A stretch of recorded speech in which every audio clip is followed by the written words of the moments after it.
Halftime show, Terry Ford, Tyler Head. We are rolling up until 3. What's trending at 2, sponsored by Traditions Fine Jewelry and Gamecock Traditions. What's trending, obviously, we've been talking Gamecocks baseball for the last 2 weeks, heavy, with the firing of Mark Kingston. Healthy transfers is what we've seen. Some of the key cogs in this machine have not been, gone into the transfer portal. We've seen some guys, they're going to go to the Major League Baseball Draft Combine, whether it's Eli Jones, Kennedy Jones, obviously Cole Messina will go, Roman Kimball. My guess is that Kimball and the Joneses will be back. Yeah. Because I just don't see them hearing what they want to hear from the Major League Baseball folks that would stop them from going like this. Hey, another year of college baseball might help my draft stock. Sure. But again, we've always said this. If a guy just wants to go play pro ball and stop with his college life, then he'll do it. And it doesn't matter where he's getting drafted, doesn't matter signing bonus, whatever. He's just like this. I'm ready to go play pro ball. Yeah. But in the NIL world, if you can, get some decent NIL money, come back and improve your draft stock, that might be a smart thing for a guy like Kennedy Jones or a Roman Kimball or whoever. Not only that, I mean, again, when you have a guy with a resume of Paul Mainieri who has this plan to make a run to Omaha in year number 1, and of course every coach is going to say that, but when it comes out of his mouth, it's probably more believable than a lot of others. If you really have aspirations of playing for a championship in college, you might have a shot at doing that next year. So we'll see where it goes with those guys at the draft combine. Look, though, out of them, I would be surprised if Cole Messina came back. But you never know. It'll all come down to draft position, slot bonus, all these other things compared to what we just talked about. Sure. And so we'll see what happens there. But I think you'll see Kennedy Jones, Eli Jones, Roman Kimball coming back unless something we don't see happens. Also, Dalton Mayshore, senior outfielder from St. Mary's in the out west, in the West Coast Conference, is transferring to USC. Mayshore last year hit .333, 13 homers, stole 11 bags. Also, only one error, .994 fielding percentage. So Dalton will come in, a leadoff hitter type. We'll see where that goes. But a guy, again, we talked about this in the opening riff of the show, get used to guys who are solid defensively. Paul Mainieri made a very, very, very succinct point. He wants a team that can field the baseball. So Dalton Mayshore coming in from St. Mary's in the West Coast Conference. So we talked about those things with Carolina baseball. And now we'll switch over to another college football note. Mike Leach is not eligible for the College Football Hall of Fame. You're going, what? You serious? An offensive innovator, basically almost like the godfather of the modern college football offense and passing game.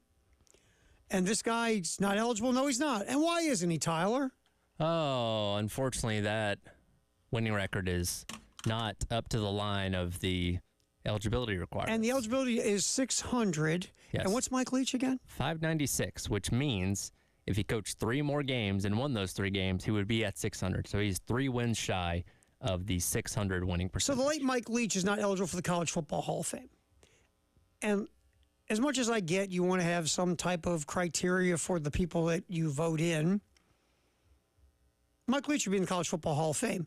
And the reason he can't be is because of some line that's been drawn as an absolute. It makes no sense. Right. Because common sense and logic tells you Mike Leach should be in the Hall of Fame. Mike Leach, like we said, offensive innovator in the game of college football. Also, Mike Leach won in the following places: Lubbock, Texas, Pullman, Washington, Starkville, Mississippi. Find me another coach that's done that. Not at all 3 of those places. Find me another coach that went to 3 power conference schools that were outliers for success. And show me a guy that's done that and been successful. Nobody I can think of. And look, was Mike Leach ever going to make a college football playoff? No. Was he ever going to Yeah, especially the old days for the college football playoff. Maybe in the expanded one of his teams, like that team at Texas Tech that won 10 games and beat Texas, the Michael Crabtree team. Yep. Maybe we look back on that and say, whoa, Sure. maybe they'd have gotten in.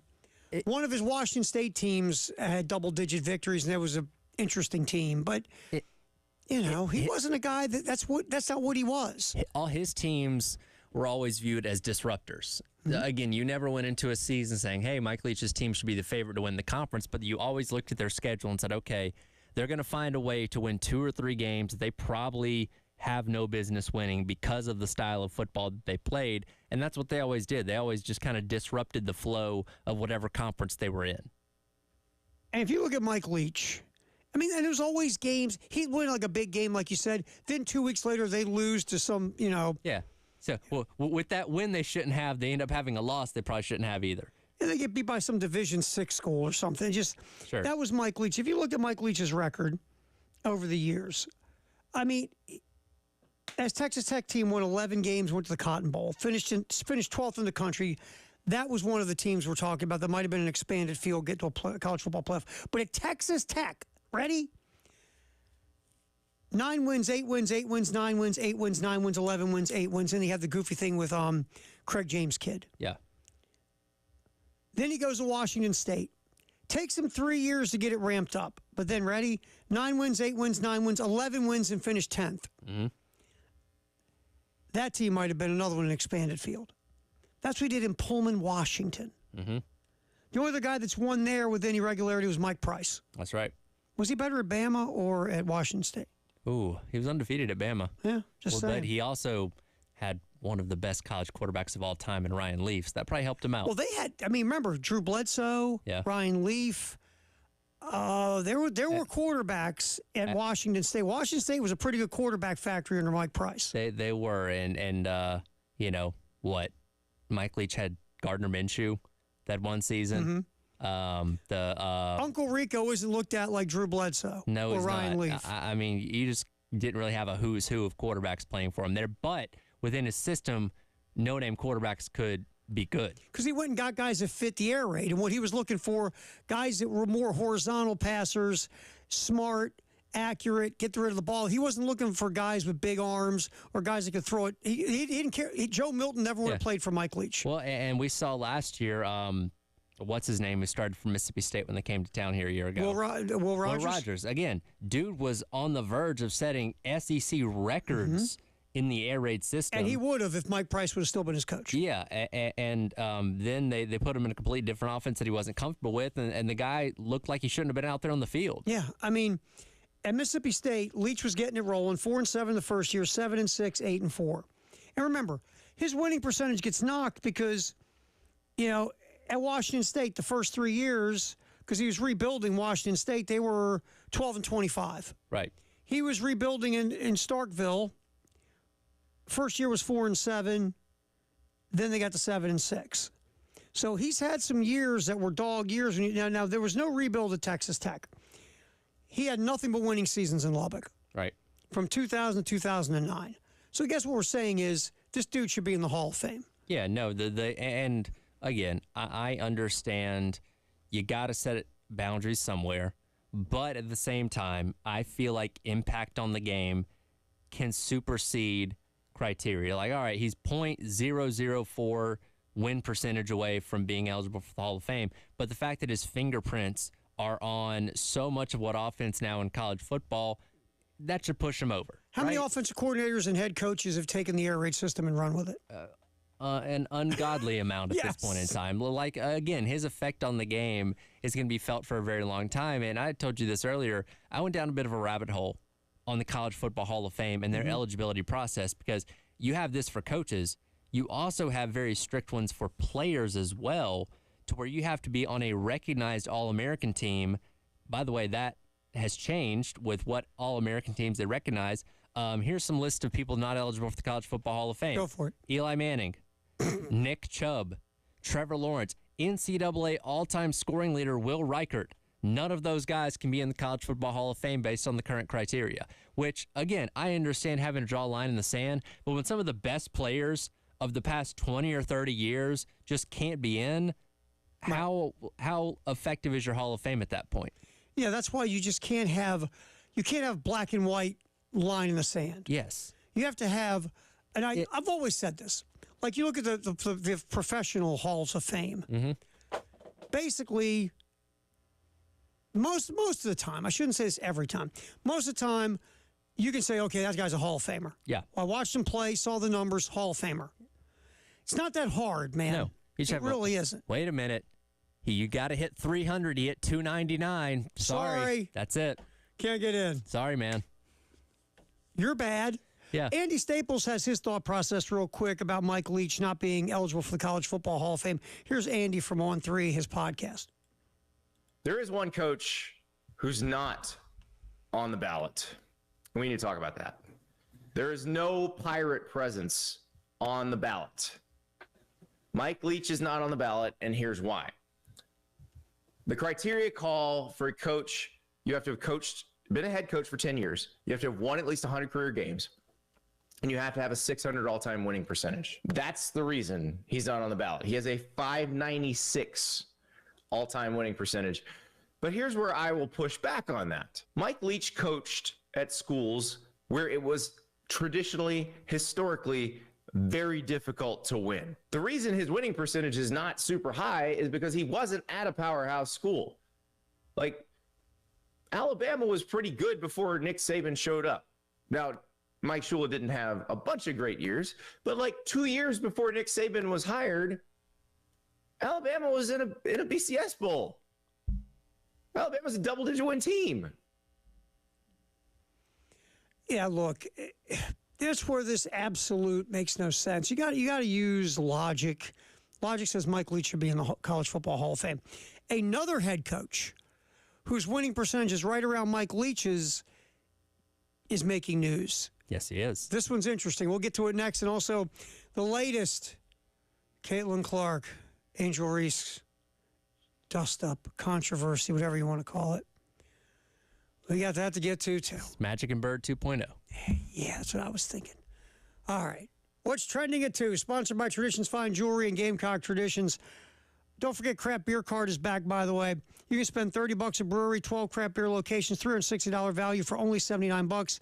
Go to 1075thegame.com, click on Sweet Deals, get yourself a craft beer passport.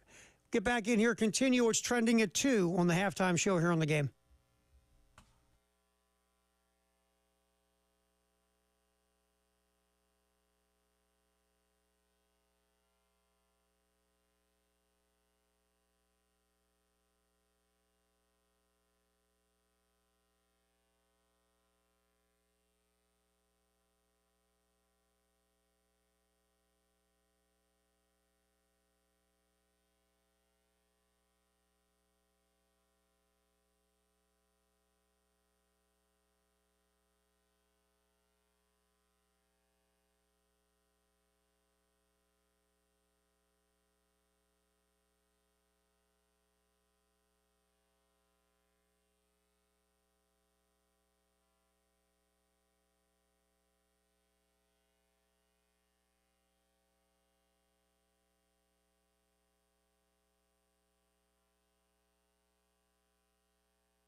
Welcome back in. It is the halftime show.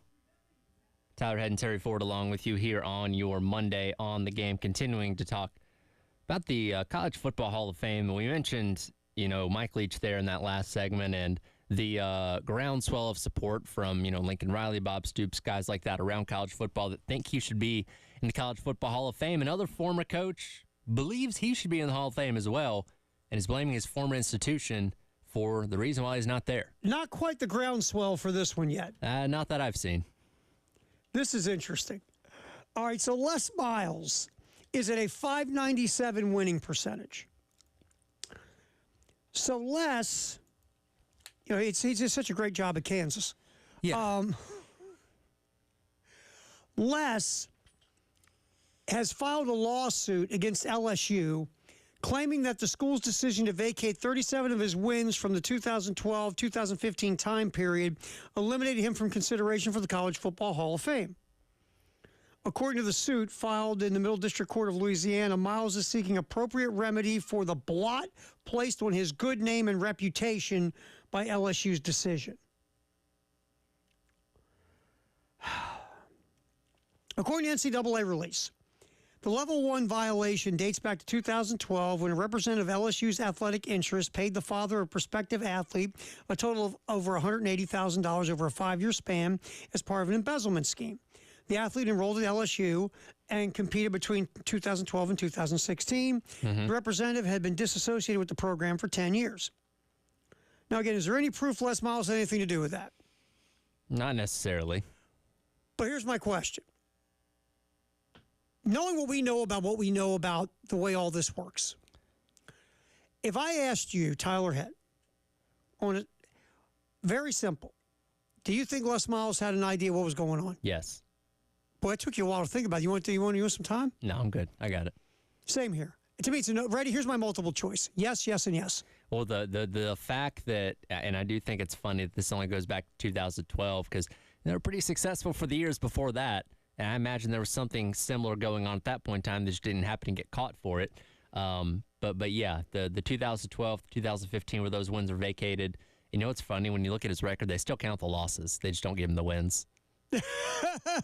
So technically, according to the record books, from 2012 to 2015, he went 0-3, 0-3, 0-5, and 0-3. How funny is that? Here's my thing with Les Miles. Also, I know Les Miles won a national championship at LSU. Yep. With Nick Saban's players. Effectively. I get it. I mean, his record at LSU, I'm looking at it right now. To be fair, he won double-digit games 1, 2, 3, 4, 5, 6, 7 times, I believe it was, at LSU. Mm-hmm. That tells you this guy's a really good coach. Sure. But I never thought Les Miles was a great coach. I just thought he was a great recruiter with great talent. Yeah, and I know that's part of coaching, to be fair. But and especially when you're in a state like Louisiana that is very talent-rich, and you're the only Division I FBS institution in the state at that point, or power institution in the state at that point in time, that probably helps a lot. And I'm not saying that's the only reason why he was successful, but again, after that second trip to the national championship game in 2011, they just steadily started to decline. Yeah, I mean, it was really weird. Miles had 3 double-digit win seasons as soon as he took over for Nick, because that team was pretty good. Yeah. Won a national championship in year 3. With 2 losses, by the way. With 2 losses. Then 8 and 9 wins. Then got back to double-digit wins for 4 straight years. Lost that national championship game to Bama. Then after that, it was 10 wins, 8, 9, 2-2, 3 and 9. That's Kansas. Never mind. Then he got to 2-2, and he was out at LSU. Yeah. I don't know. I've looked at Les Miles, and his record says that he should be a Hall of Fame college football coach. Yeah. Forget Kansas. Kansas was a dumpster fire. And then remember, he got in trouble at Kansas for a lot of other stuff. Yes. But at LSU, he never won less than 8 games at LSU. So I guess as much as I never looked at him as a great coach, because his teams were god-awful boring, and he won heavy defense, great recruiter, and great talker. And I never looked at him as a man. This guy is a coach. But Well, to be fair, recruiting is part of coaching. it is. So- And I think that goes to the fact that, again, LSU was a good program when he took it over. So Yes. it's not like he had to rebuild it from the ground up. He just kind of kept it on the path that it was going. And again, to give him credit because you could have just tanked the thing. So there is some kind of credit there, but he's not really associated with building that program or elevating it to a different level that it wasn't already on. He was like, oh, hey, Nick Saban was good here, and then you just came in and were good too. He did a really good job of driving the Porsche without wrecking it. Exactly. God. So, to be fair, he went to 2 championship games, won 1, had a really good win percentage at LSU, and they vacated wins, whatever. Which, by the way, if Bama's kickers could have made field goals back in 2011, they probably would have won the first game of the century. So I guess as we think this out loud, because my first thought about Les Miles is Hall of Fame, really. Yeah. But if you would just look at a record, his record was really good. Now, you go deeper dive, yes, he took over a program in really good shape from Nick Saban. Then when he went to go build a program at Kansas, how long did he last? 2 years. And he had that off-the-field stuff, and it was Well, just... they weren't winning anyway. No, so because it you know doesn't as make good a as I do, difference. the off-the-field stuff that was brought up about him, if they just came off an 11-1 season, Sure. the conversation might have been different. I think it begs the question is, does winning a national championship automatically put you in the conversation for the College Football Hall of Fame, or should it? No, because Gene Chizik would be in the conversation. That is true. And no one brings him up as a great head coach in any way, shape, or form. No.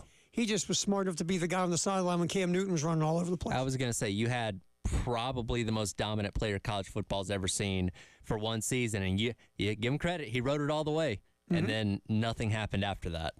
Yeah, so I think winning a national championship, if it's part of an overall successful record as a head coach for your career, I think it gives you a little extra something. But just to win one, because again, you know, nobody looks at Gene Chizik as a great head. So, like, if we're listing criteria in order, where does national championship fall? Is it like 3 or 4? Yeah, I think 3. Okay. I think it would be 3. I think. How about this? You have to be a successful head coach for a long period of time. Mm-hmm. Then let's go with this one. Cut 2 on that will be, and the program or programs you won at, what shape were they in when you took them over? That's true. And then 3, did you win a national championship, or did you get the college football playoff when it was 4 teams?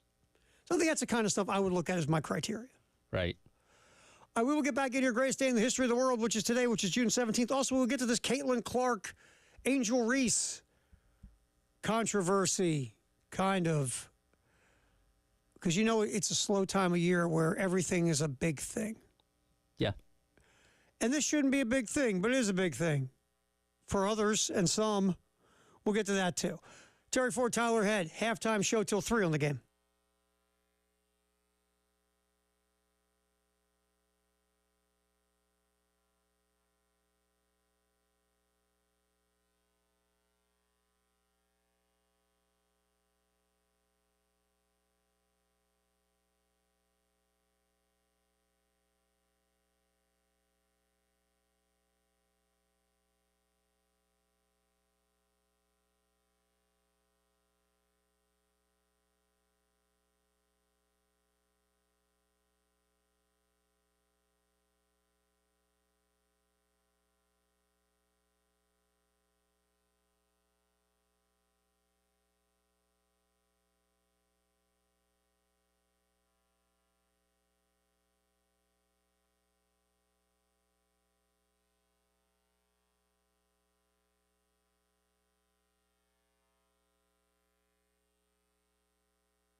And welcome back in. It is the halftime show. Tyler Head and Terry Ford along with you here on The Game.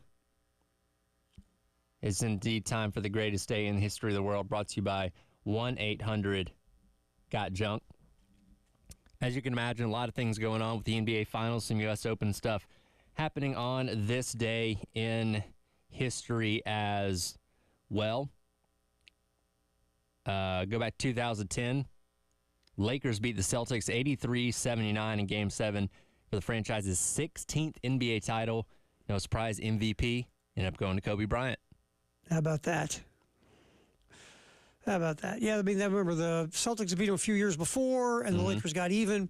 And, of course, tonight you feel like the Celtics should wrap this sucker up. You would think. I feel like they handed that game to Dallas just for the entertainment more than anything else. Say, hey, you know what? We want to wrap it up in Boston. You guys can have your win.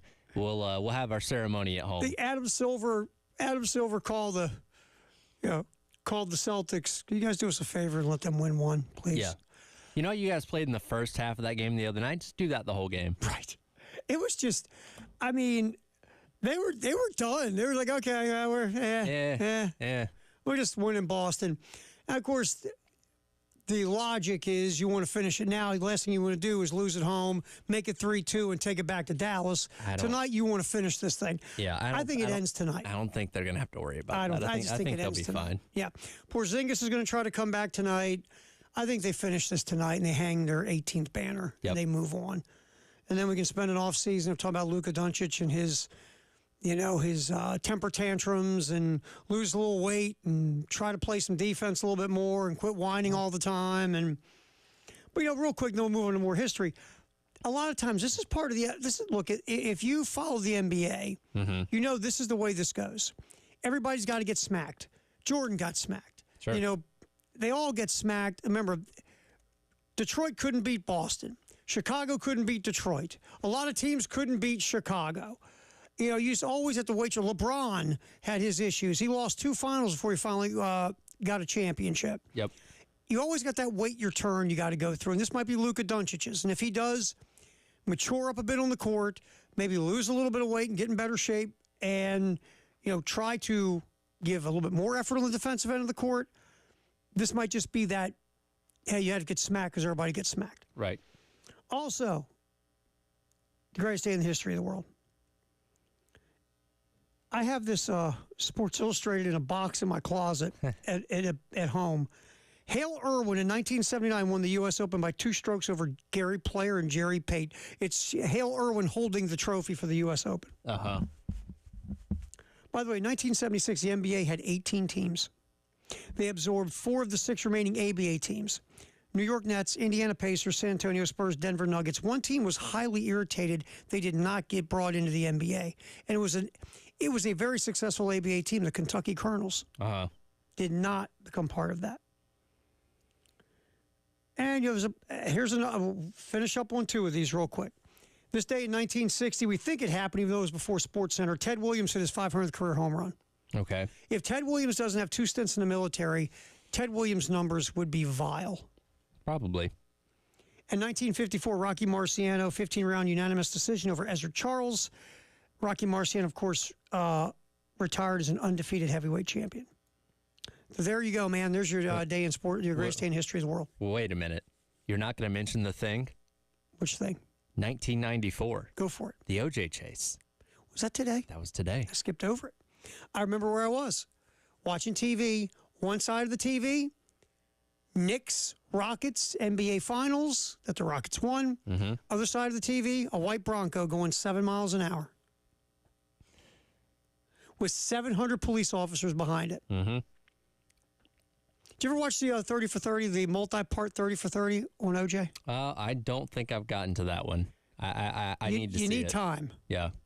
You need time. I mean, you watch that going, that is a major league mentally challenged whack job. Yeah. The stuff with the wife. Yeah. Oh, I've read and watched plenty of things about what went down and, the trial and all that kind of stuff, the glove not fitting, all those kind of things. It's definitely, they even made that American Crime miniseries a couple years ago with Cuba Gooding Jr. it's nuts. And obviously he's passed on now. I think I heard like the family had to sign NDAs for because they like went to a room with him right before he passed, and he told him something. I imagine the truth, Probably. but they're not allowed to talk No, about they it. can't say a word. One day it'll come out. We all pretty much figure we know it. Sure. I remember there's a couple things from the 30 for 30 that she runs from the house because again he's assaulting her again. Yeah. And she hides in the bushes and calls 911. Right. And the police officer shows up. And in one instance when this happened, it might have been this instance, the police officer, while she's in the bushes, is getting like OJ's autograph. Man. And another part of this, I forgot some I think it was an actor, was dating her. Uh-huh. And he's at her place, and they're in a romantic moment, or they finished a romantic moment. And he looked out the window and he saw OJ Ooh. in the yard or something like that. It's some of that 30 for 30 is flat out creepy. Yeah. Oh, man. It just, so, Yeah, I might have to check that out. yeah, it's real interesting. And sometimes you're watching it going, okay, I got to go take a shower. Feeling dirty. Yeah. By But the- anyway, so that today in 1994. Yeah, that was 30. Wow. 30 years 30 ago. years ago, man. Man, That's craziness. I imagine they'll be showing that 30 for 30 tonight. Maybe. I tell you what, if you ever get good look, it's I forget if it's three, 4 or 5 parts, whatever it is. It's really, really like interesting. Yeah, And you just sit here and go, this is what fame gets you. Fame gets you through everything, though. I guess so. And he wrote the book, If I Did It. I mean, come on. Come on, man. Come on. I'll never forget that going, seriously? And then in the past couple of years, like, he's self-aware of it, obviously, or was self-aware of it. And like the things he would talk about in reference to it, it was almost like a tongue-in-cheek thing. Yeah. He's like, I know you know I did it, And I got away with it. and by I the got way. away with it. It was almost like he was mocking us. No, the whole thing is just, it's craziness. And the idea that he got away with what he got away with. Yeah. Well, I guess since, Allegedly. I guess since the NBA Finals are tonight. Oh, wait a minute. Hold on. Nope. The 30 for 30 is on tonight. Yeah. I It tell you, is. it's a lot of parts. Yeah, at 8 o'clock. It's going to go head to head with the finals. But yes, it is. It's going to be on tonight. Interesting. All right, greatest day in the history of the world, sponsored by 1-800-GOT-JUNK. All right, let's get to this other story that we've been teasing we're going to get to. This Caitlin Clark deal with Angel Reese. Angel Reese fouls Caitlin Clark. Was it flagrant? Absolutely.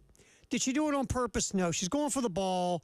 Look, anybody that's ever played basketball, sometimes you go for a block, you swing for the ball, and you crack somebody in the noggin. Sure. It happens. It does. I remember one time some dude was on a break. It was game point in a pickup game. I think I got the angle. Guy's going in for the game-winning layup. I'm going in to block it, and I went up to hit the ball, and I got nothing but his face. Yeah. It happens. I don't think Angel Reese was trying to pop Caitlin Clark in the upside the head. I think she was going for the ball, but she should have been called for a foul. It should have been flagrant because you cracked her in the head. And here's Angel Reese post game. Pop this up real quick, Tyler. Cut 6. Talking about officiating. For inside, I mean, I think we were playing really hard. I think we went up really strong a lot of times, and we didn't get a lot of calls. And going back and looking at the film, I've seen a lot of calls that weren't made. I guess some people got a special whistle, but Here's the thing with Angel Reese. Her fouls are legit. She had the one where she pushed the Indiana player. Yeah. I mean, what is she thinking that her cracking someone in the head and pushing someone is ticky-tack? I was going to say, I don't think there's really too much of a gray area on that one. It's pretty egregious. Now, again, did she mean to do that way? No, it did seem like she was going for the ball, but, you know, it's going to get more of a microscope. One, because it's her, and two, because it happened against Caitlin Clark. Right. And again, this is being billed as the greatest rivalry the WNBA's ever seen and all that kind of stuff. And look, you know, Angel Reese is that kind of player that you're playing pickup. She knocks you to the fence and goes, "You don't want that, do you?" Yeah. Well, I mean, and look, we saw this in her time at LSU. She's a aggressive The player. South Carolina game she fouled out, remember? Yeah, I mean, At Baton Rouge. and you know, she's pulling on Cardoso's hair. Like she can be a little gritty. Yes, that's a nice way to put it. But the idea of her saying that, you know, like the way she's saying is like the foul, the whistle was pro Indiana or pro Caitlin Clark. No, you were committing legit fouls Yeah, there. like Angel Reese. there's no ifs, ands, or buts. No. That was about as flagrant as it gets. Yeah, so this thing, but anything that involves Caitlin Clark, it's going to be a big, gigantic thing because, one, we're in a very slow time for content Sure. in the sports talk world. And two, this thing is because of it's a perfect storm, right? It's just become a perfect storm. And should this have been a story the level it is? Of course not, but need something. Right. All right, we'll get back in here. Firehouse sub text the hour at 803-404-6100. Halftime show. Terry Ford and Tyler Head on the game.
Halftime show, Terry Ford, Tyler Head. Jerry Phillips hanging around just in time for breaking news. The Tyler Head Sports Experience It's back. with Terry Ford and friends. I just like that. Tyler Head Sports Experience with friends. Yeah. Well, like I've taken to calling the 9 to 11 hour the extra point in the cavalcade of characters I like because that. I have like Cavalcade. 7 people that rotate in over the course of the It week. is a cavalcade. It really I is. like cavalcade. That's Cavalcade's another very- word that no one ever uses in real life. Very old school. And no one ever says, man, I tell you, we had a cavalcade of folks at the house. That never happens. I won't say what it is now, but it will be discussed later. But I used the word scruples today with Elijah in our pre-show meeting You about use the word scruples? a story that we're going to discuss. Like in everyday conversation, you use the word scruples? Well, I said, "What's the word I'm looking for?" Oh, and so I you were digging. paused, and I went like, "Scruples." But in everyday conversation, like with a neighbor, you're never bringing up cavalcade or scruples or anything like that. I don't think so. Cavalcade's fun to say, though. It just sounds fun. Yeah, it does, doesn't it? And that was the 50s and 60s. They had cavalcades. I think like TV stuff. You know, like the Looney Tunes, like a cavalcade Oh, of no stars and all that. cavalcade there. You know, That's not yeah, bad. Sure. By the way, Breaking this news. What's This the break? broke. Some guy named Mark Kingston will be the new head coach at Creighton. It was rumored. Yeah. He has finally made it to Omaha. You know what? Yeah. Yes, he has. Oh, Yes, no. he- Too soon. Too soon. Now he is not Too the soon. head coach yet. He will be next It year. will be after following the year. following year Yeah. because their coach is retiring at the end of next You know, year. we've had this conversation. And look, I've kept saying this as well as we saw where this was going. Mark's a good baseball coach. Winning records, got to a couple supers, has been to the NCAAs. Yes, he's had years that didn't go as well as anybody was hoping for. But it's not like this guy did not also have very successful seasons. Yeah. Seasons that if he was at a school with lower expectations would be just fine. Sure. Fair? Sure. I mean, they won 80 games the last 2 years. So you go to Creighton. who's That's a been- lot of baseball. They went to Omaha in 1991, right? Yeah, they have one trip to Omaha. Ed Cervais, who's their head coach now in 20 years, has made 5 NCAA tournaments. So the expectations aren't going to be super So high. if you go to Creighton and you can get them to the NCAA tournament a couple times in the next 5 or 6 years, you might have a statue. Yeah. Brian O'Connor was on that team. Alan Bennis, Andy Bennis's brother, was Yep. on that team. Yeah, pretty nice. Yeah. Nice They were major very league. That's the thing about it. Just because he couldn't reach the expectation of what was expected here doesn't mean his record and what he did here, he couldn't translate somewhere else to where it would be, man, this guy's doing a good job here. Well- it's all about expectation and Yeah. where you've been and where you want to be. Even, I mean, I say even like they shouldn't have. Coach Maneri and Coach Tanner last Thursday, both with us individually and when Paul was talking, in his press conference, they mentioned, listen, the program's in good shape, but that's just it. That's just it. Good shape isn't good enough Right. on a consistent basis, and you didn't necessarily see the signs looking ahead Right. that told you, okay, once they add this missing piece, it all begins to come together. There was something, larger missing, and that's why a change was made. We know that. And this is obviously a conversation you guys will have, and we'll probably have it tomorrow. Just the dynamic of leaving South Carolina in a power league where you did, again, a solid job. You did a good job. And then you go to Creighton Right. in the Big East, which in baseball, we can have that conversation for another day. I think it's a very interesting choice by Mark. Yeah. I just do. And we don't know all the particulars yet, but I just think it's interesting. What's the old Firehouse subtext of the hour, real quick? Yes, let's see here. This is something that I'm sure Jay and Elijah are going to talk about coming up on the postgame show. But David Cloninger of the Post and Courier reporting that Harbor won't compete for an Olympic spot, so you can officially make the transition back to football now. There you go. Look, for football purposes, that's great. Obviously, Nick Harbor wants to be an Olympian. He's very young. He's got a long time ahead of him. And really, didn't we, you and us three all talked about, really, for Nick Harbor, 2028 is the real. I mean, he's Absolutely. Like- If he was going to be a sprinter for the United States in an Olympic year, having not really done it at that level, then he wouldn't have ever touched a football, put on a helmet, put on pads. Exactly. It would be exclusively, I don't even think he'd be in college. No, he wouldn't, because he would be so top shelf at such a young age. He would be, what's it, Colorado Springs? Yeah, they'd be out there Colorado training, or Springs. somewhere out in Right, Oregon or wherever. exactly. But that's where the training center. But and I don't. That's not a knock on him. That's what I mean. I don't know if enough people really understand how incredibly specialized Olympic sprinting is. I mean, that's what you do. Right. And that's why, and plus the age, it matches in 4 years from now. Absolutely. Do you remember when DK Metcalf, who, by the way, in football is incredibly fast, Mm-hmm. DK Metcalf, remember when he ran, it went to an invitational, Mm-hmm. a track and field invitational, and finished last? Yeah, and I think he did it in like 10.8. And it's still like super fast, right? Yeah. It's like you and I fast, it's football fast, it's everything fast except one occupation. Yeah.